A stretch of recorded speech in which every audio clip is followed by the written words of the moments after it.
Today, House Democrats unveil a new coronavirus bill estimated to cost $3 trillion. And President Trump is accused of racism in a press conference. And it's only Tuesday. We've got a lot to get into, and it starts right now.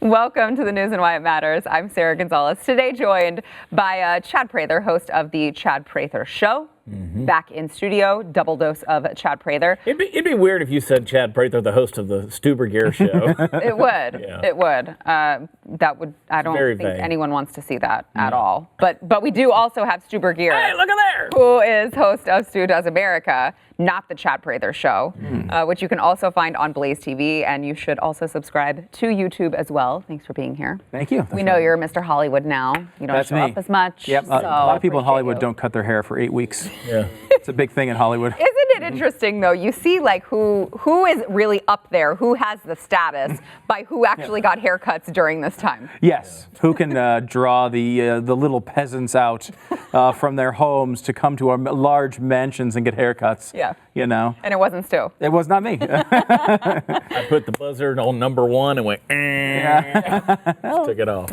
I didn't do any of it. Yeah. I cut my son's hair, but not my own. All right. So House Democrats unveil the latest coronavirus bill. What is this? The fourth? It was 3.5 last time. Yeah, I love that. 3.5. Right? I think it should go 3.75 here. Yeah. Like, just so it never gets to 4. Every time we just kind of cut it by half. 3.95, 96. They've unveiled their latest coronavirus relief proposal, and it includes more than $3 trillion in new spending. About $1 trillion would go to state, local, and tribal governments. And there would be another round of the $1,200 stimulus payments. And there would be a maximum of $6,000 per household. And then there would be an extension of the $600 in weekly unemployment insurance through January, and a new $175 billion benefit that would subsidize rent and mortgage payments for Americans. And it is dubbed the HEROES Act.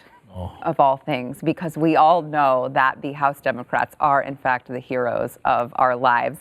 You know, I feel like we're just kind of in this Groundhog Day movie every single day. It's like the same thing that I have to ask you guys.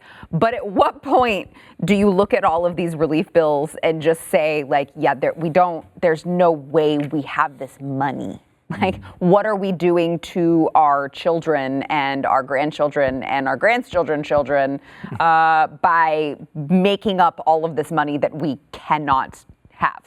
Yeah, it's a joke at this point. I mean, it really is. I mean, I'm over all of it. It's a joke at this point. It's kind of become white noise to me. And, you know, Stu's a numbers guy, so Stu can probably break this thing down and analyze it. He's probably already got a way to pay it. No. He's got an amortization schedule. I would be so impressed if you did, Stu. I'm going to be cutting hair in people's houses. He's got a side hustle. You know, I've said over and over, we don't have any concept of what $1 trillion is. And so you start trafficking in numbers so large that it's in one ear and out the other. And people don't understand, I don't think, the ramifications of what a $21 trillion debt is. And then you're just going to, keep printing money? You know, once it's gone, it's gone. And what's it doing? Because every time we subsidize people's lives with another $1,200 here, PPP for this, people are still saying, well, we don't have enough. You've at the end of the day, you just got to get back to a point where you open the economy back up and let people go back to work and live their lives. Yeah.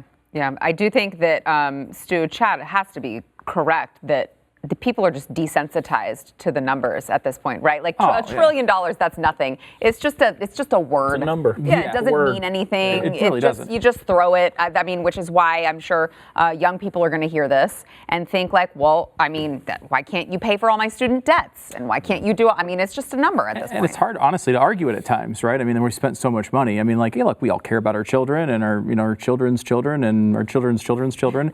After that, honestly, screw them. They can do it on their own. They can figure it out. They're not going to remember me. Yeah, I'm long gone. But it is funny to see this because, like, I have a friend of a friend who was working before this. Coronavirus hits. They laid him off immediately. So he's home. He's getting unemployment. Place is going to be opening up in a couple weeks. Well, he's making more money being unemployed than going back to work. Didn't really like the job all that much anyway. Isn't really thrilled about going back. So why would he? So now he's sitting here, well, do I stay out of the workforce and collect, or do I go back in? And you know, part of the calculus, I think, for anyone, particularly anyone who's politically aware, is there's no way before November of this year they're taking away that unemployment. You can sit on that unemployment at least until November and at least probably until January, because there's absolutely no way a candidate is going to let that happen in the middle of this. They're not going to stand up and say, oh, well, you know what, we're not going to pay for that person anymore. That's just not going to happen. Some of these things might go away. Some of the programs might go away. But unemployment, they've extended that to 99 weeks before.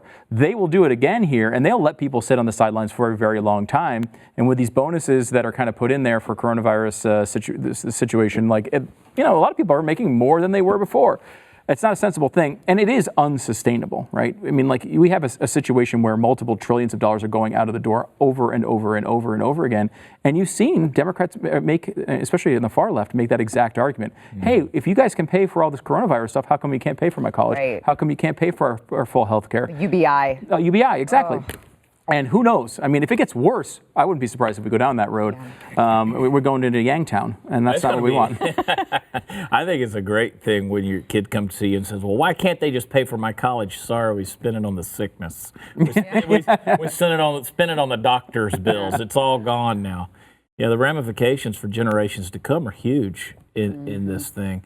And for what? What temporary gain is it really giving people? I mean, I haven't gotten anything. I'm thinking about, I'm a 1099 business person, you know, self-employed with all I do is side hustles, right? Yeah. So I need to go file for something. You gotta get a job. You know? I mean, geez. I mean, I've been unemployed basically my whole life. You have to believe too, like, if you're Andrew Yang, you're really pissed that everyone now is taking your talking point of UBI. You're like, I said this the whole time. Remember all those debates? You wouldn't let me say anything? That was what I was gonna say. Exactly. Yeah, it's gotta be a little frustrating. So, you know, you factor in, Stu, you mentioned all of the people who are like, I'm just collecting more in unemployment than I would be, you know, going back to work. Plus, I think there's probably an additional layer of fear in there, right? There are a lot of people, I think, who are too scared to go back to work, and they're like, I'd rather just get the money from the government here instead of risking my life to go back to work, even if that's not the case. But there's also a new paper from the National Bureau of Economic Research that said that 42% of coronavirus-related layoffs will become permanent. Yeah. Wow. Which is really shocking. I mean, that's alarming.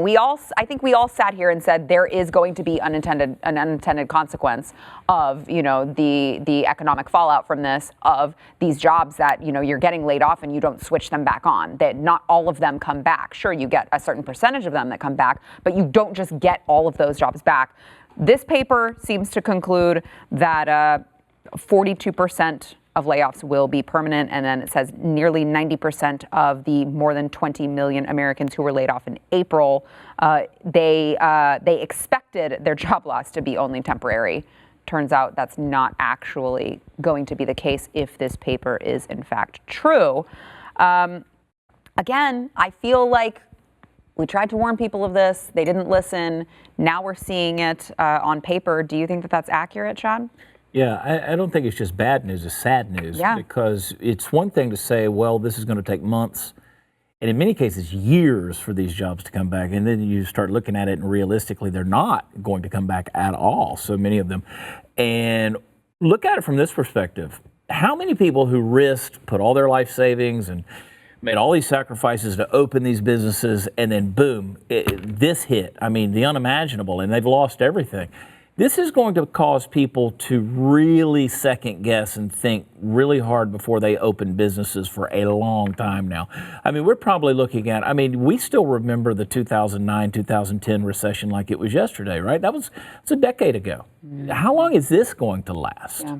That's a great point too, because the paper, it points out it only addresses the current job losses, not any future job losses that may stem from exactly what Chad is talking about. I mean, that's devastating to the economy. Absolutely. I mean, look, I think, there's always been sort of disagreement on how to handle this. I don't think there was ever disagreement, though, on how bad this is going to be for the economy. I mean, it's going to be horrible for the economy. You can't just tell everyone not to go to work and expect it to turn out any different, right? There's a question of cost-benefit analysis there. Is it worth it, right? Like, and that's a tough question. We're talking about human lives, so I can see how that would be difficult for people to decide.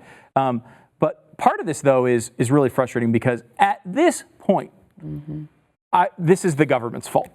Like back in the day, like you can say, all right, well, there's this outbreak, and it's happening really fast, and we're shutting down the economy, and we're going to pass these bills, and the first few weeks, these big numbers come out, and at some level, you can kind of understand that. Yeah.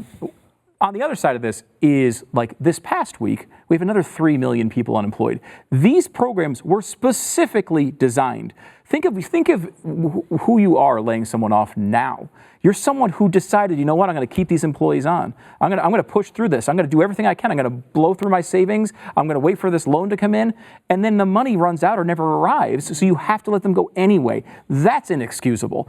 I understand, like, week one, you're a business that maybe is on the borderline of, you're in a bad situation anyway, or you're a situation like where maybe you're a crowded bar with live music. Like, okay, you're screwed. You're furloughing everyone right away.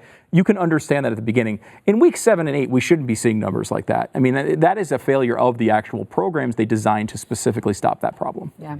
And then even, with all of this news, I still find it shocking when I read headlines like, now this is a CNN poll, so take it for what it's worth, but that 68% of people don't think that we should return to a, quote, normal life until there is a vaccine. If you're talking about a vaccine, what's the average? 18 months? That's the fastest. I mean, the all-time fastest, record is 4 years.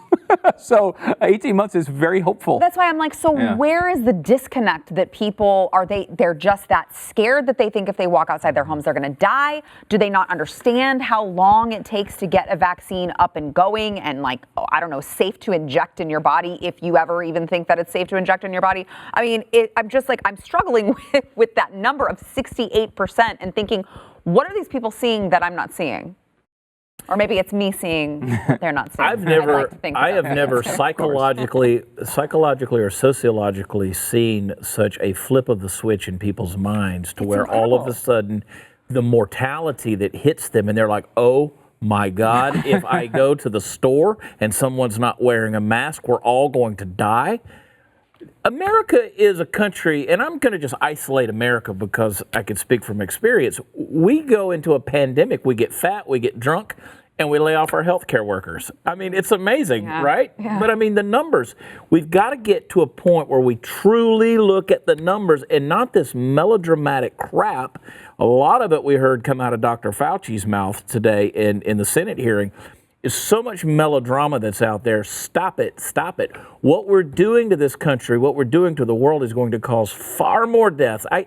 We say this till we're blue in the face. It's going to cause far more deaths, suicides, abuse, loss of sobriety, drug abuse. These things are going, you want to talk about terminal. But the point is, to your question, the reason I believe is people like to maintain what they're born into, okay? And what they were born into in this country was a golden ticket. They've always known everything is going to be okay. That's why when the government says we're going to do another $1 trillion or something, then they're like, okay, the government's got me. Right. Government's got me, because they always have had me, right? And I'm willing to give up these next generations and everybody else's stuff because they're going to take care of me. Yeah. Stu, I mean, 68% of people, what happened to we're just staying inside right now to flatten the freaking curve so the hospitals don't get overwhelmed? Now all of a sudden we can't leave our house until there's a vaccine? Well, look, the government has not done a good job communicating this. I mean, they spent weeks and weeks telling us not to wear masks, and now they're saying that we should wear them. Fauci is included in that, Chad, as he said. Yeah, I mean, look, this has been, they have not, I'm not going to say it's easy, right? This is not an easy problem. No. It's very difficult, and I can understand some mistakes being made. But, like, the average person has no freaking idea how long it's going to take to come up with a vaccine. The fact that, like, I think it was mumps was the fastest record, and it was 4 years. Now, I have enough faith in capitalism and our medical system and the hope for innovation. I'm hopeful on that front. I think we might be able to do 18 months, maybe. Maybe it's even a little faster. They're talking about like all sorts of ways they're cutting the corners on that, and I hope they can. I hope they can do it. I really do. But I mean, I talked to Vic Roy about this. He has a whole plan about how to unwind and open up the economy. And his point, I think, was a really good one, which is everyone is saying, like, okay, how do we plan until we get the vaccine in 18 months? And he's like, we need to plan about what if we never get a vaccine? Yeah. Yes. What are we doing? Because if our answer is to never go outside again, that's a really dumb answer. So let's instead plan on the worst case scenario. Let's plan on that we do have flare-ups and we never get treatments and these things never come to pass. What are we doing to save this country? And I think that's a much smarter way of looking at it. Like, let's come out and say, like, we'll open things up. We'll look at how it goes, open it up a little bit more, see how it goes, make sure if we have a flare-up somewhere, we deal with that. But we don't act as if the United States is one big, Madison Square Garden where we're all inside, and if one person gets it, we all get it. We've seen, quite clearly that there is a separation where we might have a huge breakout in New York and nothing in Texas. So we have to treat the problem like that. We've seen it with the nursing homes is another big example. Half these deaths are coming from nursing homes. That's a really good place to focus a lot of attention right now. Yeah. But we have to do it in an intelligent way. And we've already paid a big price. We've bought things with that. We've bought time. We've bought, progress towards, a cure. We've bought a lot with that, but it was really freaking expensive. So let's not blow it. Let's do this smart in a smart way, and not just panic. The panic doesn't help anybody. Yeah. I think a lot of people are panicked because of the media coverage, and also it has not been explained to them very well that what they're thinking is, well, until it's safe. And I think that's all it is. Make people believe they're not going to die and they'll go out to the bars and the restaurants again. But you have to get them over that hump. And right now, we haven't done that. Yeah. All right. We've got more to come, including President Trump was accused of racism. In other news, it is a day ending in day. So, yeah, I know. Hold on to your pearls for that one. First, we want to thank our sponsor, iTarget Pro. So perhaps you're someone who maybe you were hoping to go to the range anytime soon, to maybe practice your target practice. Yeah, that may not be happening depending on what state you live in. Good luck to you. We've got social distancing. We've got leftist politicians who think it's their duty to close gun stores right now and treat the Second Amendment as non-essential. Thankfully, there is iTarget Pro where you can safely practice with your firearm in the comfort of your home. They have an app that you download to your phone and also a laser bullet. No, really, it's a laser bullet. It's so cool. And it will allow you to safely practice with your actual firearm. So you're practicing the trigger pull. You actually are learning how your gun pulls, which every gun is different. So that's a good thing to know when you're practicing your trigger control. And the bonus is that you don't shoot holes through your couches. So dry fire training will develop muscle memory. It'll help with target reaction, speed, trigger function, and more. And they come in all the major calibers. So whatever gun you have that you want to practice with, they should have you covered. Right now, you can get 10% off plus free shipping with offer code NEWS when you buy. And you can go to itargetpro.com. That is itargetpro.com. Use offer code NEWS. Get that 10% off right now. You don't know when the leftist politicians are going to shut the gun stores down right now. They're using all of the power that they have. You got to go there, itargetpro.com. Back in a minute. President Trump walked out on his briefing yesterday after reporters implied that he was very, very racist for answering a question, like just directly, I guess. Here's a little bit of what that exchange looked like. Said many times that the U.S. is doing far better than any other country when it comes to testing. Yes. Why does that matter? Why is this a global competition to you if every day Americans are still losing their lives and we're still seeing more cases every day? Well, they're losing their lives everywhere in the world. And maybe that's a question you should ask China. Don't ask me, ask China that question, okay? When you ask them that question, you may get a very unusual answer. Yes, behind you, please. Sir, why are you saying that to me specifically? I'm telling you, I'm not saying it specifically to anybody. I'm saying it to anybody that would ask a nasty question like that. That's not a nasty question. Please go ahead. Why does it matter? Okay, anybody else? Please, go ahead in the back, please. I have two questions. No, it's okay. So you pointed to me. I have two questions, Mr. President. Next, please. But you called on me. I did, and you didn't respond, and now I'm calling on Sorry, I just the wanted young to, lady in the back, please. I just wanted to let my colleague finish, Okay. but can I ask you a Ladies question? and gentlemen, thank you very much. Appreciate But it. you called Thank you very much. It almost seems like a mind game at the end to even call on anyone else. Because once he called on her, he's like, yeah, you know what? I changed my mind. I don't think I want to talk to you anymore now that I'm processing everything that's happened. So how do you pronounce her name? Weijia? Weijia? I think. So she's with CBS News.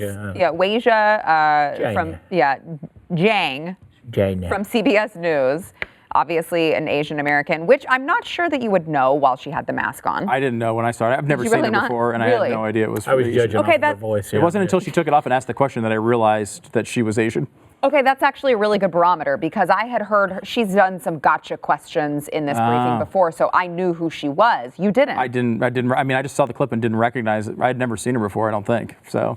The dramatic reveal. Yeah, like that's what because when it's seeing it for the first time, you see her answer the question. She asks the question, he answers it, and they go back to her, and then she has the mask off, and I'm like, oh, she's Asian. Like that was my first thought was, oh, I didn't realize as she's asking the question about like, damn you, Right. I mean, it's a ridiculous response, and we should also not skip over the fact that the question is completely inane. Yes. And what are you talking about? Is it a global competition?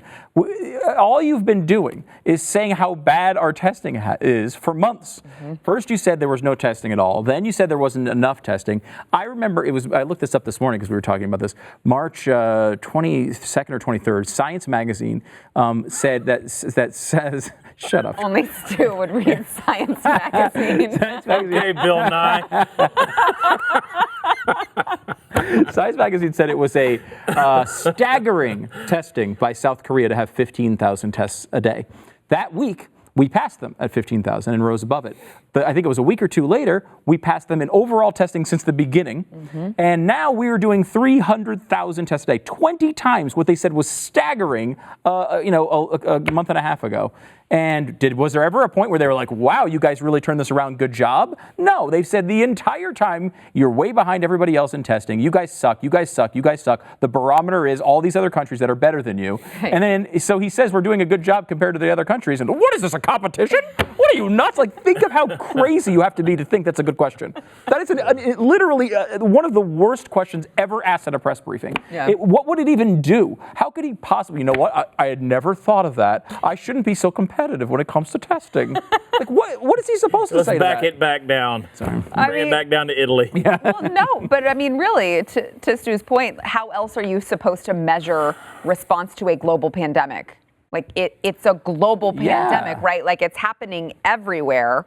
How else are you supposed to measure what your response looks like if you're not comparing yourself to all of the other places to an extent, right? Like it can't be an apples to apples comparison a lot of times. So you have Everyone's to got factor different that rules. in. We have a constitution, but it's of course important to try to take the best practices from other countries who may have had success in certain areas. Obviously, having a lot of tests and having them the ability to be able to find out if someone is positive or negative in a quick fashion is a really good idea. If you go back to the beginning of this, if we didn't have the issue with testing, and I don't blame Trump for that, but I mean, like, we did have an issue with testing. We didn't have the test at the beginning. We probably don't have this shutdown at all. Yeah. I firmly believe if we had even moderate testing at the beginning of this, we would have been able to catch the breakout areas and not close down the whole thing. That was we didn't have the information at the beginning, which is one of the reasons why they went for a national shutdown, because they had no freaking idea where this stuff was. Yeah. Well, now we have more information and we can handle it a little bit more sensibly. The idea that you're just going to blow past this, and then when he says, ask China, well, the guy has said, it's very consistent with who the guy is. He's blamed a lot of things on China. To white reporters, to black reporters, to Mexican reporters, anybody, he's going to say China probably had something to do with it. That's kind of a Trump thing. I don't know if anyone's noticed this. And he has a really good point here. The thing came from China. It kind of originated there. When Cuomo's going, oh, it's a European virus. Well, where did Europe get it? They got it from China, too. I mean, China's the center of this, and it's smart for Trump to be pointing the finger back at the place responsible for it. And look, no one can predict an outbreak of a virus. But you can be honest with people. You can give good information to other countries so that they can try to handle it. You can give. I mean, you've heard everybody on the White House task force say at the beginning we were told by China this wasn't that bad, so we didn't react in a way that a typical global pandemic. You know who did? South Korea, Hong Kong, Taiwan. Why? Because they don't trust China. Yeah. The people who didn't trust China enough, that paid real dividends here. Yeah. Chad? Stu, this is why I wear a cowboy hat, because no one expects to hear anything from Science Magazine coming out of my mouth. I'm just like, I'm the local yokel that just gets to say whatever, and people are like, we don't like that guy. And I'm like, I didn't want you to. I mean, you can see the wheels turning in her head when she's like, wait a minute, this is my opportunity. Well, why did you ask me that question? Why did you Collins say that? Actually put, like, she asked her, do you want to? Yeah, do you want to? I'm like, and she's like, oh God, I'm missing a racist opportunity. Yes. And that's kind of the way she reacted. And I'll just say this, and because Stu sums it up so good. It's like all we've heard is numbers, numbers, numbers. Of course there is. And so what's she doing? Sitting back there with her abacus just talking about that? I'm not going to finish that joke. See, look at that self-control out of Chad right there. Congratulations. I couldn't do Trump's job just on that right there alone. Yeah. I mean, I'd be Obama kicking the door in off the side, you know? Yeah. It'd be pretty interesting to see you react to some of this. They'd ask me to leave tomorrow. I mean, it was, first of all, I'd never get elected because I'm just too freaking honest. They'd be like, let me bring back that guy who was under control, Donald Trump. It's that guy. Why are you asking me that question? I'm sorry, I was talking to the black guy in the back. I mean, this is how asinine this is. Well, we've got more coming up, but I want to thank our sponsor, Bambi. Speaking of HR issues, if you want to talk about HR liabilities, all right, you're looking at the guy right here. HR issues can kill your business. You've got wrongful termination, minimum wage requirements, labor regulations. HR manager salaries are an average of $70,000 a year. That's a lot for a small business to invest just to make sure you stay out of trouble. That is why Bambi is around. That's BAMBEE. And you get a dedicated HR manager. They will craft your HR policy. They'll maintain your compliance. All of that for $99 a month. That's it. Bambi can change HR from your biggest liability to your biggest strength. You get that dedicated HR manager available by phone, email, real-time chat, and they will customize your policies to fit your business, help you manage your employees day to day. Again, $99 a month. You cannot beat it. It will be the biggest strength to your small business. They will keep up with all of the jargon. Trust me, all right? I'm still a licensed insurance agent, so I work with HR people and I work with small businesses, and there are a lot of businesses that I'm like, oh, you guys are just waiting to get sued because you don't have your HR under control. Let Bambi help. Get your free HR audit today. You can go to Bambi.com/matters to schedule your free HR audit. That is BAMBEE.com/matters. Schedule your free HR audit today. Back in a minute.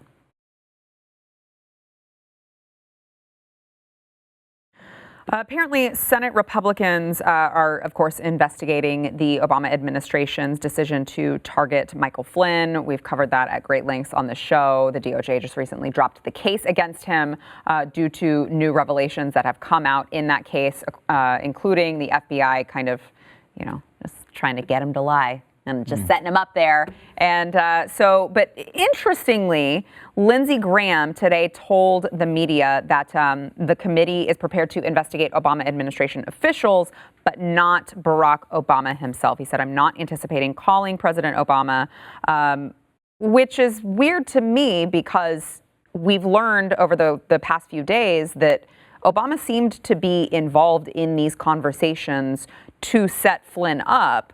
You would think that he would be one of the people called. But Chad, I think, you were here yesterday, I think was when we were talking about, whether or not Obama would actually ever be investigated to the full extent that he should be investigated and pay for whatever sins he's made. And I think we talked about that on Friday too, when you were on. I think everyone's under the impression that no, that's just not going to happen. It's just all talk.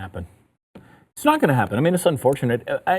What we have to hope for is that history is honest, and I don't know that it will be. It rarely is in many cases, because I think that history is going to look back on Barack Obama as one of the most corrupt presidents that's ever existed. Well, hold on. I always heard that his administration was scandal-free. Well, I think, we live in a weird age. Yeah. We just live in a weird age. If you go back 50, 60, 70 years. I mean, you think about all the things that presidents that we know about now, historically, that they did and they got away with. Glenn's always telling the story of Woodrow Wilson and his wife is running things. She was the first woman president, right? And so you all these things they didn't know at that point in time. Now everything is known. Everything is known. And these folks, they just become demigods. They become celebrities. They become untouchable. They become isolated. They're not men or women of the people anymore. They're not of the people. Mm-hmm. They're above the people. And that's the thing. And everybody in America with any sense of patriotic values is absolutely sick of it. They would love to see some sense of justice. And I'm not talking about some drummed up stuff. Let's just take an honest look at the people we elect and put in power, put in a place. I mean, this is the leader of the free world. And to go in there and do the things that we know is going on, people are tired of it, but they're not going to face any form of justice. Yeah, Stu, it's likely that the panel will question James Comey, acting Attorney General Sally Yates, but no Barack Obama, even though we have the report of that meeting happening. Yeah, I mean, part of this is we usually don't do this, right? The American system isn't very, there's some countries that do when someone gets elected and gets taken out of office. There's that kind of partisan thing where they go back after their enemies and everyone gets arrested in the old administration. There's an execution, you drink poison. Yeah. Well, okay, I mean, fair, but if this was what just spurred all of the Russia investigation. Yeah, look, I'm not defending Barack Obama. I think there's Mike Lee has made this point on our show before, where we have to be very careful with prosecuting former administration officials when they leave. Mm-hmm. I think there is a line there, but the line is incredibly clear, insurmountable, horrible evidence, right? It's him on tape saying, "I want you to frame Michael Flynn." It's basically that. Yeah. It's not going to happen. I mean, look, I think there's even more clear evidence that Hillary Clinton has done things that were either totally illegal or very close to it. The number one enemy in the universe of Hillary Clinton is Donald Trump. He's had control of the Department of Justice this entire time and has done nothing. Right? So I think that tells you the path that this is going to go down. It's worth questioning, though, and I think it is worth bringing this all to light, if nothing else, for the history books, so we can see Barack Obama someday as a corrupt president, as opposed to the deity he currently is seen as by a lot of people. I think it's important to get that stuff out of there. And there's a lot of people lower than Obama that are, Comey, if he did something wrong, we should know about that. There's no protection for James Comey in this. Yeah. If he did something, really wrong, we should know about it anyway. But there is a bit of a line there, because what the Democrats would do with that power, right? They would say the second Donald Trump is out of office, and they're going to probably do this anyway. They're going to go down this road and they're going to try to prosecute him in New York. They're going to go after, they're already after his tax returns in the Supreme Court right now. This is going to happen. It's not something that I think is good for a stable republic. But I think it would have to be it would have to be almost beyond a point where someone could make a case on the other side. And they're not going to, I don't think it's there yet. It's hard, though, because I agree with you that you don't want to set the precedent for it to be abused. Mm-hmm. But at the same time, when you see that there's smoke somewhere, that you think that there's fire, that they clearly abused their privilege and their executive powers, it's like, do you not go after it just because you want to run the risk that, you got to chase it down. You got to chase it down. I just think that the standard of it is going to be so high that I doubt. Look, Barack Obama is a lot of things, but a guy who blurts things out on, full confessions on camera is probably not. That doesn't sound like him. Yeah. Maybe it'll happen. I think that it would have to be so clear to the American people for them to accept it, even with a president they may not love so much. It's just I even think with the Donald Trump afterwards, people are going to see that as really just a partisan action unless you have massive proof. Yeah. But I will remind you that Glenn Beck has a special Wednesday night with a smoking gun. We'll see. #Obamagate. You suck up. Yeah, that's pretty good. He's calling out Woodrow Wilson references. What are you looking for, a raise? I know. Hello, America. All right, we've got I'm coming for you, Beck. More to get into. First, we want to thank our sponsor, Rough Greens. So if you are a dog owner, listen up. I don't care if you're spending a ton of money on the most expensive dry dog food. If you're feeding your dog dry dog food, they've killed all of the good stuff that is supposed to be in it, that is supposed to nourish your dog. The vitamins, the nutrients, the enzymes, the probiotics, everything. They've sterilized it. So all of that is now dead. That is where Rough Greens comes in if you want to see your dog thrive. It is a supplement. You sprinkle it on top of the food. All right, you're not switching out foods. You don't have to worry about that. It's just bringing all of those vitamins, minerals, enzymes, omega oils, antioxidants. It's bringing that back into the food so that your dog can have a more youthful energy. Have you started using this yet, Chad? Yeah. It's keeping the COVID away from me. Oh, for the dogs. Yeah, for the dog. The dogs love it. I'm not sure if it's advisable that you actually take it yourself, but Willie's getting up there, right? Yeah. So it'll help good old Willie stay young. I have Willie Cash in June, right? Cash, he has the issues, right? It's really helped with him. Yeah. So, yeah. I know Stu has seen improvement in his dog as well. I've got an 8-month-old puppy. I can't say that her health has improved noticeably because she's already bouncing off the walls all the time, but she never wanted to eat her food. I literally would be like, okay, I think we have a problem because the dog hasn't eaten anything all day. She would just let it sit there. Now she actually eats it on a regular schedule, and we know that she is getting the nutrients that she needs. You can go to roughgreens.com, take the Rough Greens 14-day Jumpstart Challenge. It is $14.95. You will see a difference in your dog in 14 days or less. That is roughgreens.com/blaze, ruffgreens.com/blaze.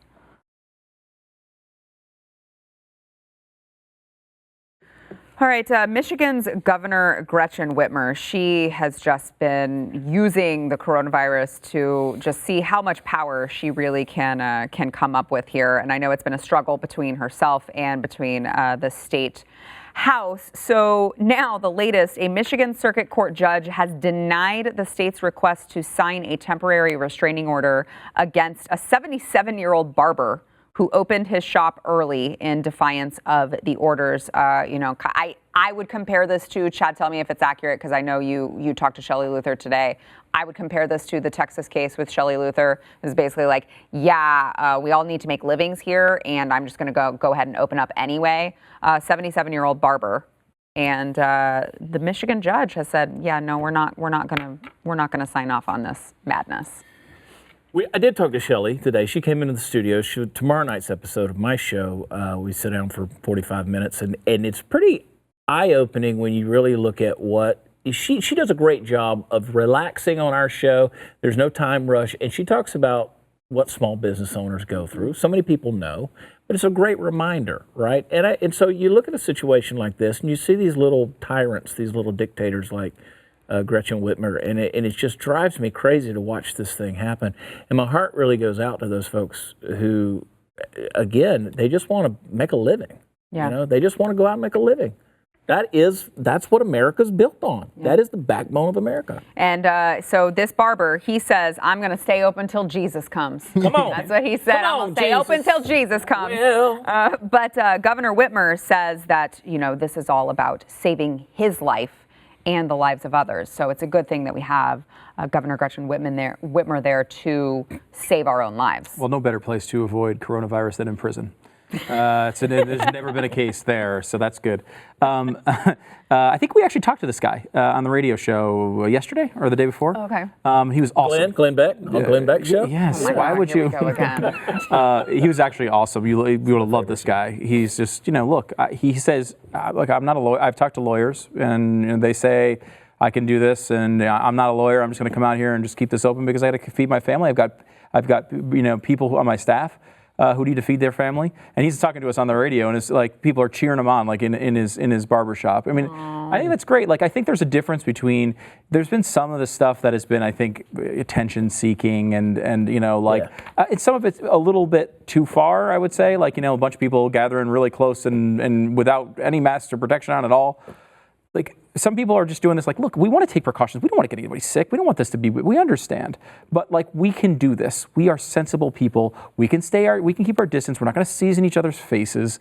Let's all just be sensible about this, and we can stop this without ruining the economy and ruining all of my employees' lives. Seems like a sensible place. The idea that we would actually go and arrest people for doing that is crazy. I do think, look, if you think it's a serious thing, if you're a governor, you can say, look, I beg of you, don't do it, right? That's about all you could do. This is America. Yeah. These things it's not against the law to go open up your business. There's all sorts of constitutional questions whether any of this stuff was allowed, especially stuff when it revolves around church and gun stores and constitutionally guaranteed rights. So I think you can encourage. I think you can say, like, please do this, please wear masks, please be 6 feet away from each other. But you really can't require it for any long period of time. And, we're getting deep into this here. So do you think that we can at least agree? Because I feel like it shouldn't be, it's a reasonable thing to agree that even the people who are protesting, maybe you disagree with the fact that they're not wearing masks. Maybe you think they're too close together. I personally don't think that their intention, they don't want people to die, right? Like that they don't want people to die. They just disagree with the science or the messaging or whatever it is. They don't believe that it is as deadly as they say it is. They don't believe that masks work, whatever the case may be. I just think it's such a disingenuous argument for people to say, like, oh, well, you're protesting, so you obviously don't care if people die. Of course not. I mean, look, all these people are, I don't know them all, obviously. And I did see, there's always a few crazies in the bunch at every protest. Right. There's some crazy sides out there. But generally speaking, I bet these are good people who are just worried about their families and their surrounding areas. And what's their goal, though? Their goal isn't necessarily to go back to work, right? Their goal is to extend freedoms to the entire area around them, which is a really laudable goal. I think part of doing that effectively is realizing what the imagery of what you're doing is. What are the optics of it? Remember, this is a movement to convince a state. It's not a movement just to get you back to work specifically. And I think the more you can do what Shelley Luther has done, which was take every single precaution, more than they would even ask you to take if they opened up her store. She had a mask on. She was sanitizing everything all the time. A salon is pretty well designed to do that. They do it anyway. And so she was so, I feel like, far and above what would have been asked for her in a rational situation. It was really difficult to criticize her. I think she did it the right way. I've seen some people who have gone and look, you're right, they can do whatever they want, but when it comes off as erratic behavior or unsafe behavior to some, it's not going to help you win over anybody to your argument. I think Shelley did win people over to her argument. I think she did. And to mention that, I mean, the dog grooming, the pet grooming place next door to her stayed open the entire time. Yeah, that's amazing. So that's. Yeah. All right, back in a minute. Dogs need their shampoo. Sometimes they smell, right? Sometimes they smell, you need them shampooed. That is the biggest first world problem.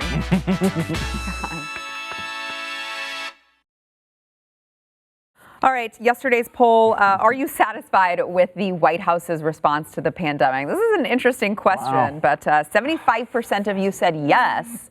That's kind of surprising. I thought there would be more yeses. Almost 17% said somewhat. I thought there'd be more somewhat. 8% said no. Really? Yeah. I thought this was a Trump-loving crew over here. Oh, see, I would have said the opposite. I feel like all I see is criticism of what he's done. I mean, like everyone seems, at least on Twitter. Our viewers? Yeah, they're all anti-lockdown, right? They all want the. But he hasn't done the lockdown. But I mean, that's a technicality. On the governor, Stu. It's a technicality. Ask every red state that's tried to open up after he criticized Georgia, and look and see if any of them did the things that he criticized Georgia over. None of them did, including Texas, by the way. I will say, I told Chad this off air. I died laughing. I was listening to Steve Deace yesterday, and he said that he was going to send Governor Kemp of Georgia extra large underwear with a note that said, "This is for your balls." I thought it was the funniest thing. I was like, yes. He is the only one who's really. I mean, and look, especially for red states, he's setting the agenda. But I mean, look, he did ask. He wanted 6 weeks. He got him to 6 weeks. States are going to have to open up. Like, this was always the idea here. It was never a long-term solution to shut down the country. It was a short-term solution. So we've passed the short term. Hey, Siri, text Brian Kemp. Anyway, God, we're just in the middle of a show. It's fine. No, it's okay. Tell him his balls are giant. All right, today's poll. Do you have faith that Attorney General Barr and the DOJ will prosecute the people involved in Obamagate, or do you think they'll get away with it? Did she send the text or not? Okay. Yeah. She sent it. Oh, she just said. She sent it. All right, I can't wait to hear what he says. I need a screenshot of that. Let us know what you think on today's poll. What was that HR solution that we advertised earlier? It's called Bambi. Bambi. Tweet. BAMBEE. Well. Go there.